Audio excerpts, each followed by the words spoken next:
like to share with the church this morning about signs, witnesses of the cross. I love talking about Jesus.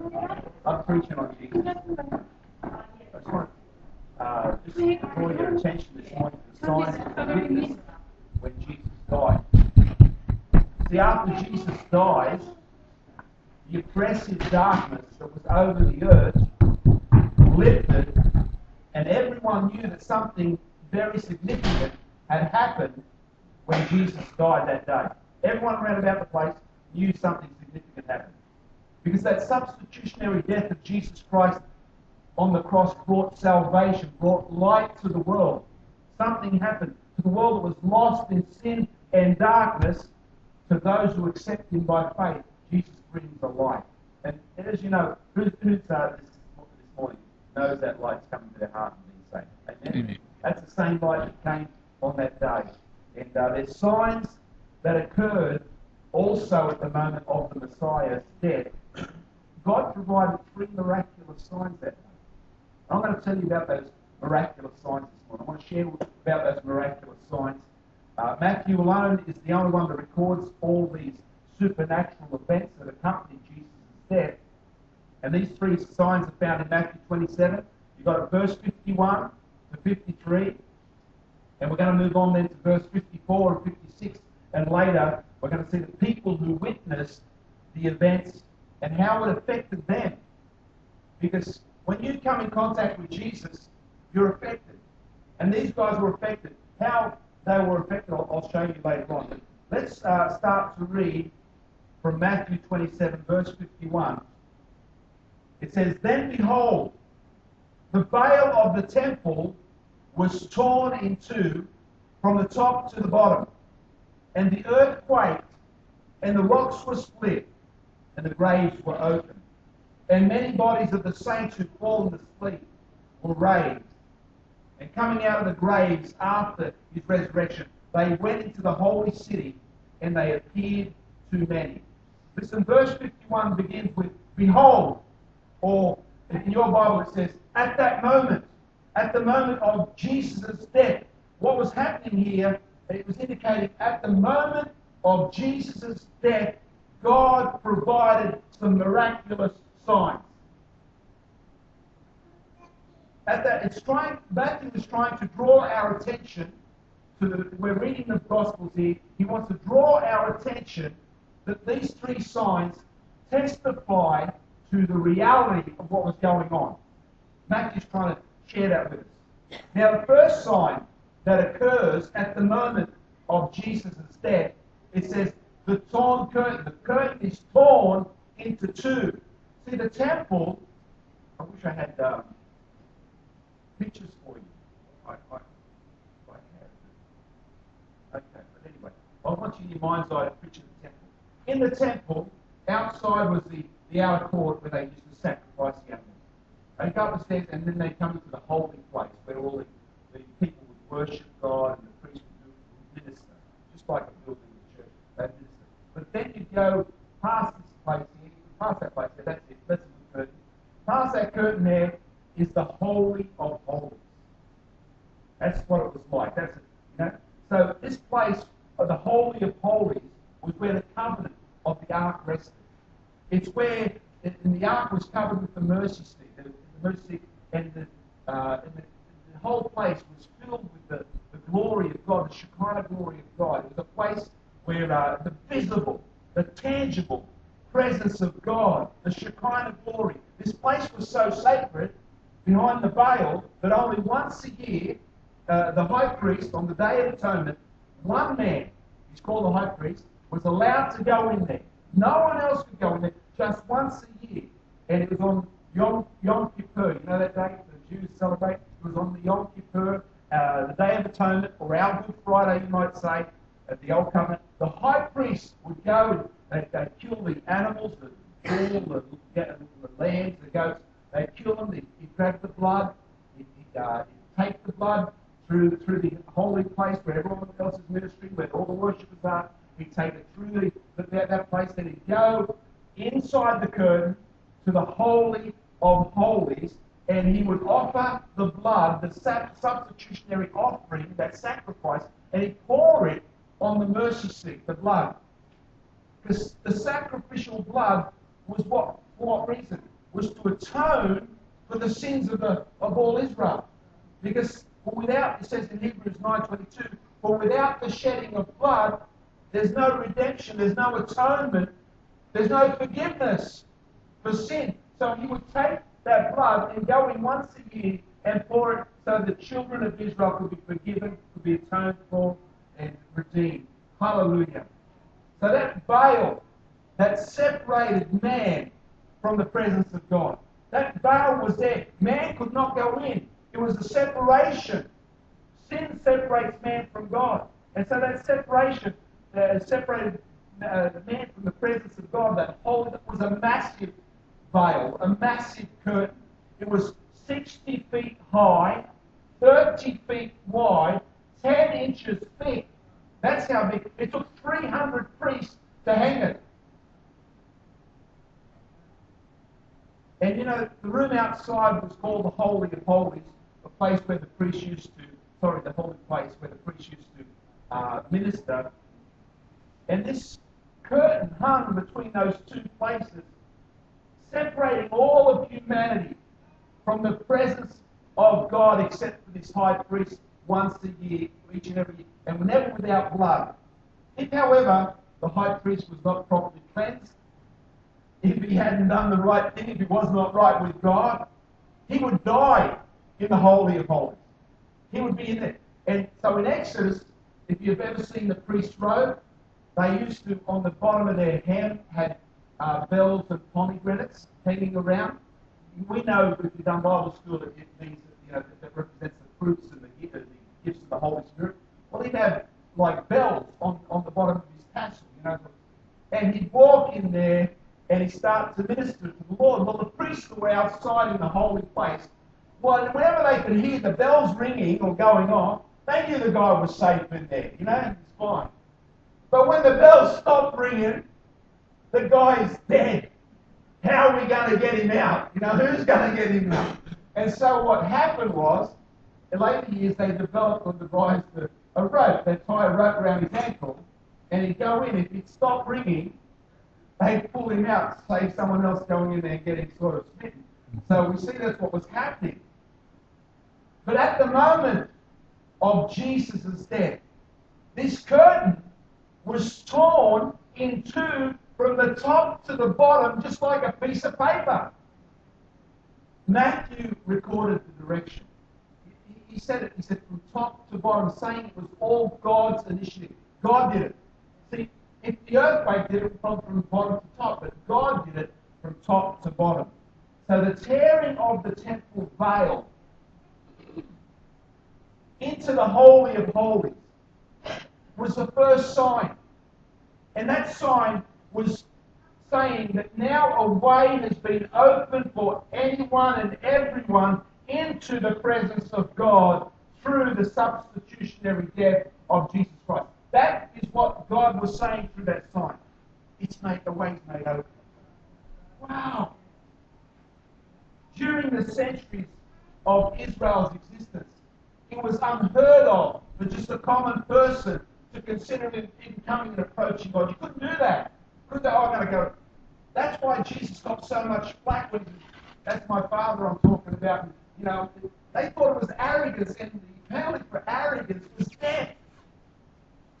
But now, God is inviting anyone to approach him. And so in the death of Jesus and the shed blood sacrifice of Jesus, there is now access into God's very presence. He paid the price of sin in full. He's thrown open access to his holy presence to all who would come, covered in the blood of Jesus. Come. So for the first time, provision has been made for God to accept us sinful humans as forgiven, as been made righteous through the sacrifice of his Son. Therefore, I tell you, who've been cleansed by the blood, the Bible says, come boldly. How many Christians fail to come boldly in his presence?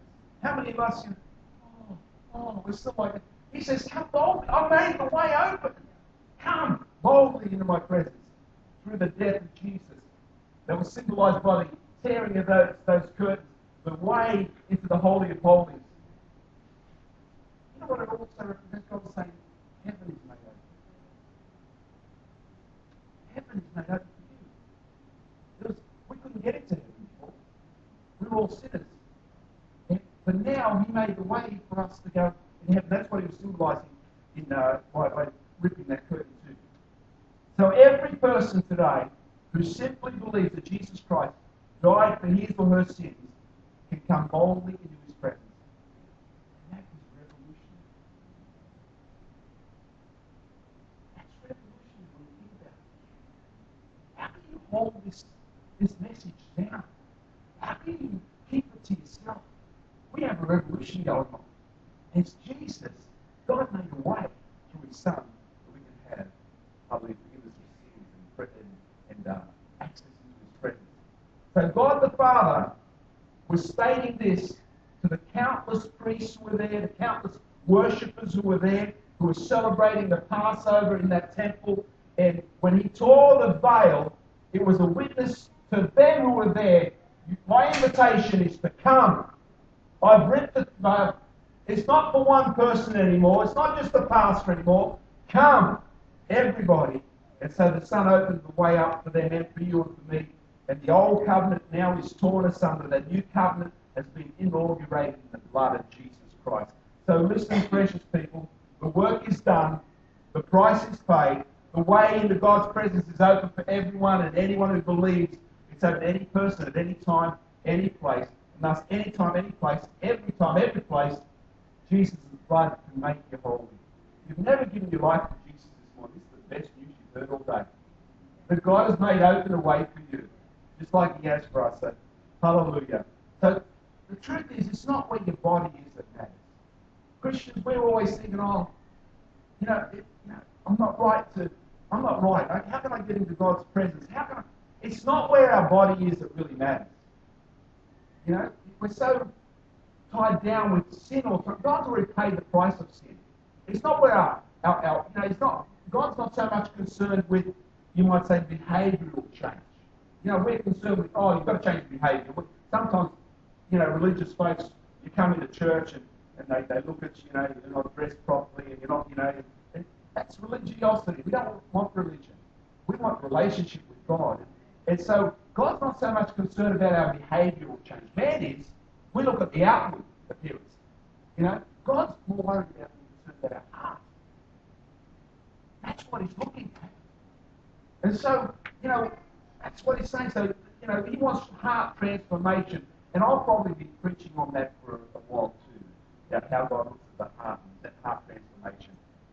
But he tore the veil from top to bottom, and we can enter into his presence. Amen? The veil was rent, the way is open, heaven is open to us. It's ours to do that. So the second sign that occurred at the moment of Jesus' death was the earth started to quake and the rocks started to split. And the tombs started to open up. Whoa! It says in verse 52 and 53, and the earth shook, the rocks were split, and the tombs were opened. So the second sign was the supernatural earthquake and the splitting of these rocks. And God's making a statement here about his Son to the whole world and to his chosen people Israel. He was making a big statement. The earth that devastated all of Jerusalem and the surrounding areas, God was making a statement here. See, there was a statement that he made at an earlier time with Moses. And that statement with Moses much earlier, as you know, it says in Exodus 19:18, when he gave Moses the law, you read there, and it says the earth shook. So God had a sign back there, but now he's making another statement here, and the earth shakes. When he gave the law, he said the earth shook. The law was meant to shake people up. See, the law was saying, you think you're righteous? You think you're okay? Well, measure yourself up with the law. Thou shalt not, thou shalt not, thou shalt not. We look at the law and go, hey, I'm a sinner. I can't keep the law. You know what I'm saying? The law was meant to shake us up. But here, Paul writes, as you see in Galatians, he says, the law is like a schoolmaster. Who hates schoolmasters when they hit you? You know, I got a lot of smack when I was young. You know what I mean? The schoolmaster, whack, you've done the wrong thing. That's what the law was all about. It was supposed to show us that we're sinners in need of a Saviour. And here, though, the earth is shaking again, this time not to shake man up, but to shake him loose, to wake him up from his sin and his sleep of apathy. It was shaking him loose here when Jesus died on the cross. So we can be free. That sin that enslaves us has been paid for, been forgiven. The veil was rent, redemption's price was paid. And you know, with the earthquake, and even because of the earthquake, it said the tombs opened up and cracks in the ground were created. See, the death of the Saviour today is still having some splitting opening of tombs impact on man's life. See, when you meet with Jesus, he just opens up. He opens up those tombs of deadness in us. Those dead in their trespass and sin can now escape the living death. That's what was happening. And God was showing that by the signs when Jesus died on the cross. That splitting of rocks and the resulting opening up of those tombs was evidently also a preview of God was showing us the final resurrection. We're all going to be raised in the final resurrection. He was showing us that by and guaranteeing it by the Jesus dying on that cross and rising from the dead. And the next sign, so we've got the sign of the rock splitting open, we've got the sign of the veil being rent, and the third sign is the saints will raised up. It says in verse 52 or 53, and many bodies of the saints who had fallen asleep were raised. And coming out of the tombs after his resurrection, they entered the holy city that appeared to many. So the third sign is serving as a testimony to the many people in Jerusalem concerning what just happened. God was showing them, hey, something's happening. He was showing what was happening. The bodies of many holy people who had been dead are now raised to life. These holy people, who were they? They were people who were set apart. Could have been Moses, Elijah, Abraham, all the saints of old. It could be all the old Hebrews that loved God. They are all coming up from the graves, folks. The earthquake, it said, and it happened at the time of Jesus' death. But look what Matthew says here in verse 53. Matthew uses a time reference. You've got to get this right. He says, after Jesus' resurrection. So the dead saints, even though the earthquake happened and the tombs started to open up, they stayed there. They didn't rise till after Jesus' resurrection. Matthew makes it very, very clear. It wasn't when he died, it was after his resurrection. So although these stones shook loose, exposing all the bodies at the time of the crucifixion, they couldn't come out of the grave until after Jesus' resurrection. Why? Because it says in 1 Corinthians 15, Jesus was the first fruits. Jesus rose first. So Matthew intended his readers to understand this, that the resurrected saints had to wait 3 days until the Sunday when Jesus rose from the dead, before they entered into Jerusalem. And these saints, I know they do, but boy, they get my attention. They're dead saints who have risen up. And so it was a witness for all those round about. God was showing, confirming the witnesses to the reality of the resurrection. So it's assumed that after their appearing, they were translated to heaven, possibly on the Sunday after Jesus was. Or could have even been 40 days later. They could have been translated. I don't know the final ascension, but their appearance in bodily form testifies to Christ Jesus rising up from the dead as God had promised. And it's our promise to the one day we will rise from, this body is just a tent. We're not here, this is not what we're here for, folks. This is just a tent. We've got to, that's our promise that we will be resurrected as well. So these chosen saints who were resurrected after Jesus on Easter Sunday, these saints who were dead are now beginning to walk the city. I don't know about you, but I used to be on, the weed, the marijuana, marijuana. And I would think that day I was there and I saw, people rising from the grave. I don't know about you, but Bill would come up to me and say, George, I saw your grandmother. She's walking the street. Errol, you've been dead for 50 years, mate. Have some more. What have you been on? So that's how you think. And so that's what people think. I think they'll be tripping. People would be tripping that day. But God was showing people a sign. And they were the signs from the cross. When the curtain was being torn. When the rocks were split and the roof of the graves being opened up and people walking out. God was showing signs for us and for them there.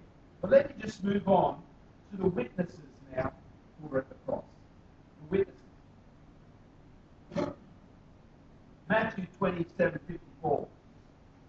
See, despite the rejection of Jesus by all the religious leaders and rulers of Israel, and even the temporary abandonment of his own disciples, his disciples left him.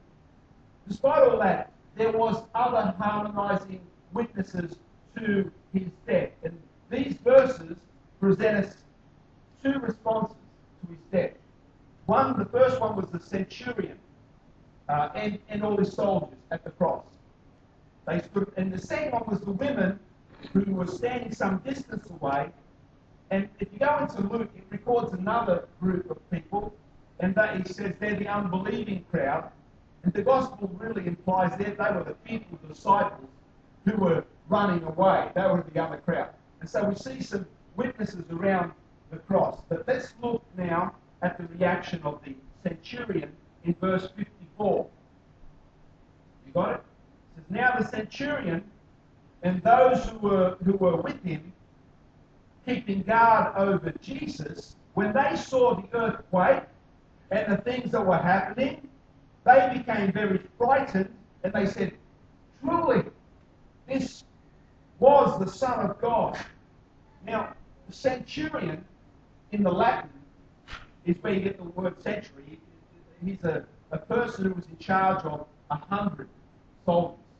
So he was a military officer in charge of 100 men, and it was a man of significant rank. He wasn't just some joke. He was a man of significant rank. And this particular officer, I believe, had been given the responsibility of supervising the 3 crucifixions that day. It's likely that he and his soldiers, they were there keeping guard over Jesus. It's likely that they were there at the general's tent when Jesus was first brought there by the Jewish leaders. They were there listening, seeing what was going on. Many of them would have been must have went with the company, the chief priests and the elders to the Garden of Gethsemane to rest Jesus. They probably were there as well. They saw what went on. They doubtlessly heard all the charges were brought against Jesus by those leaders.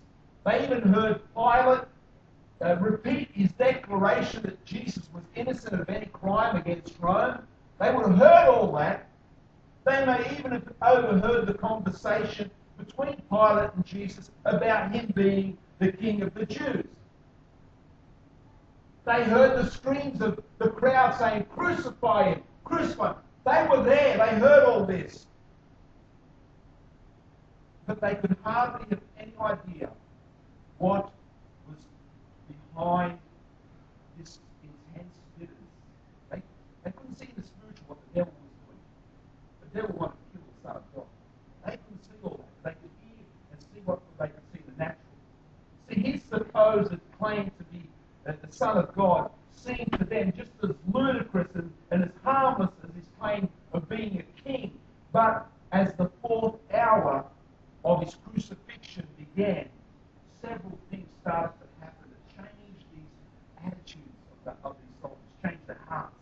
And when they saw the earthquake and the things that were happening, it says they became frightened, very frightened. Now, one of the things that unnerved them would have been what they had, seen. We're in darkness. It's 12 o'clock in the day. Everything's got, Joe, have you got a match? I can't see. That's what it would be like. I know that would have got them there. They would have been aware, they would have probably been unaware of the temple where the veil was being torn. They were probably not even aware that the tombs were being opened up, but they felt the earthquake and things like that. They were shaken by it. And that would have been enough to even to scare any person, even a hardened legionnaire like these guys. And the word in the Greek there, the Bible uses, is the word phobia. It's where we get the word phobia. And so they were frightened, very frightened. Another term here refers to they were in sheer terror. Absolute panic. It caused rapid heartbeat, profuse sweating, extreme anxiety. That's the word it uses here. Matthew uses this word to describe the disciples when they saw Jesus walking on the water. Remember they in the boat? That was the same word that he used there, phobia, was that same word. It's even the same word that John uses when he says Mount Transfiguration, where they hear God speaking when they saw Jesus speaking, on Mount Transfiguration, talking to Elijah and Moses. That's the same word they use here. And so the context and the circumstances of the passage clearly indicates that the crucifixion, the centurion here and his men, they were frightened of much more than the supernatural darkness and much more than the earthquake.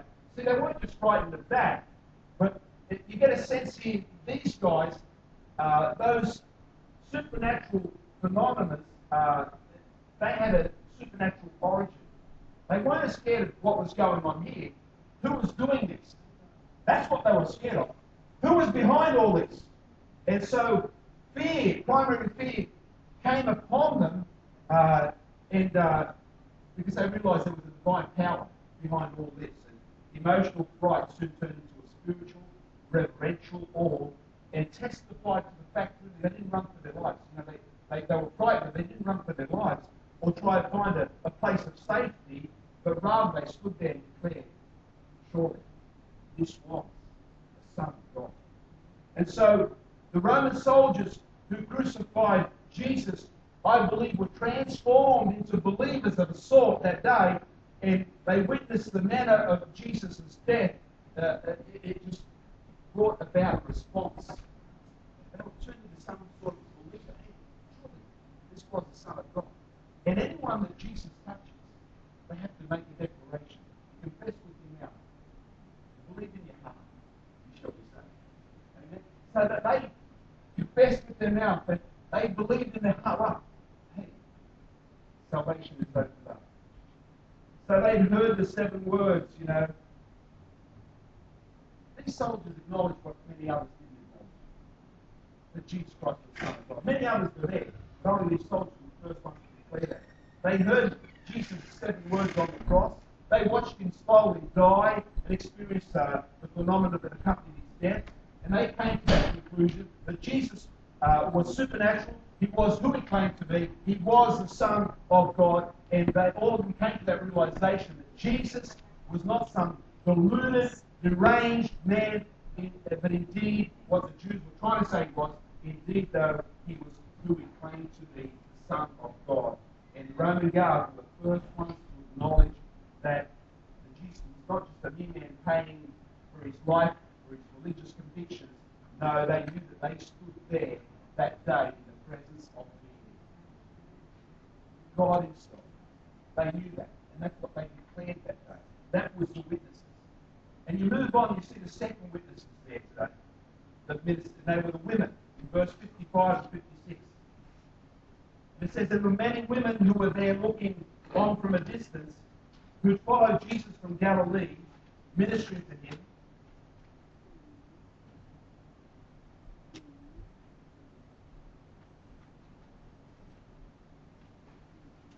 Among whom was Mary Magdalene, along with Mary, the mother of James and Joseph, and also the mother of the sons of Zebedee, James and John. So the reaction now of this second group that Matthew mentions is to an especially tender group, group of women. And they were given honour of being mentioned amongst those who stood by Jesus through his ordeal on the cross. So their response now to the crucifixion could be described as sympathetic loyalty. And so from John's account, we know that some of these women, as well as John, the disciple, had earlier they'd been at the foot of the cross. Matthew here is saying they're at the top. Perhaps you say, why? What's the discrepancy here? I thought they were at the foot of the cross. Now Matthew's saying they're some distance away. Have you ever watched the movie Scary One with your wife? Did she stay in the room or did she run out when something scary happened? Oh, he comes out. Okay. Must be a John. But I'm watching a movie with my wife and something, someone's going to come and kill someone. She's out in the room, go, so what happened? What happened? It's something in a woman. They don't want to see the blood and the gore. They just don't want to see that. And so these women, they couldn't bear observing all the suffering of their Lord so closely. They now are looking on from a distance. That's how it would make sense. They weren't afraid of the soldiers or these Jewish leaders. They had no concern for their own safety or welfare. They weren't ashamed of being identified with Jesus. They just withdrew because they were devastated with suffering the death of the one they loved so dearly. And so during this dark event, these women were hopeless, disappointed, bereaved, heartbroken. Their grief was deep. Their hopes seemed shattered, but their courage, I tell you, was undaunted. And because a spiritual woman, I believe, has the capacity for incredible loyalty in the face of ridicule and in the face of danger, except for John, the rest of the disciples we know fled. I know where you stand about women leading the ministry. I'm all for it. I love women. God chose women to lead the ministry as much as men. If it wasn't for a woman in Dysart, we would have had a church there. She rose up, so and I believe God had to call of God, she had to call God on her life. She's taking the church on and doing a great job. Some of us struggle with women being in the ministry. But let me just maybe change your mind today by the word of God and see how Jesus deals with it. See, we don't know the number of women who were there, but Matthew, speaking of them, he's speaking like perhaps he's suggesting there was a dozen there. However many there was, these women were amongst those, it says, who followed Jesus from Galilee, and they were ministering to him.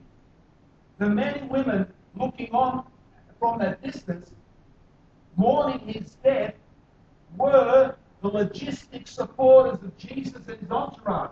These women logistically supported his ministry. Jesus had 70 disciples with him, it says in one time there, going out preaching the word of God. Somehow we have to pay, to feed them. Somehow they have to pay to, the crowd wanted to feed, things like that. But they needed some support. The women were doing it. Wow! These women were supporting Jesus and his entourage. They travelled from south of Galilee to Jerusalem. Among them, it says, was Mary Magdalene. 7 demons were cast out of her by Jesus. The other one was Mary, the mother of James and Joseph. And then there was the mother of the sons of Zebedee was there as well. These women were given honour of being mentioned amongst those who stood by Jesus through his crucifixion. These unsung heroines serve as a quiet model, humble servanthood that we should follow in their example. Hallelujah. See, the ministry of godly women has always been of great significance in the church. Look what the women did this Saturday, this Friday and Saturday. How many people did they touch just by putting that on? I believe that the ministry of women, God put in church, is a blessing. I'll tell you, the ministry of the men in this church is a blessing too. I don't want to get the men. The men will rise up in this church. It's fantastic. Praise the Lord. Often, though men are visibly absent from the scene like we've seen here, just like the 12, except for John. But Jesus needed them that day. They weren't there, but the women were.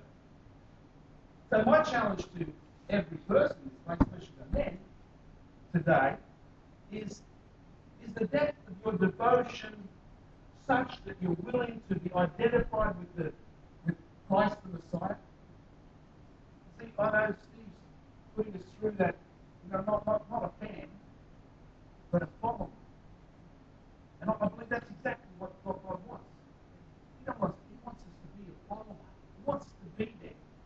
so that's a challenge, I believe, that we're facing.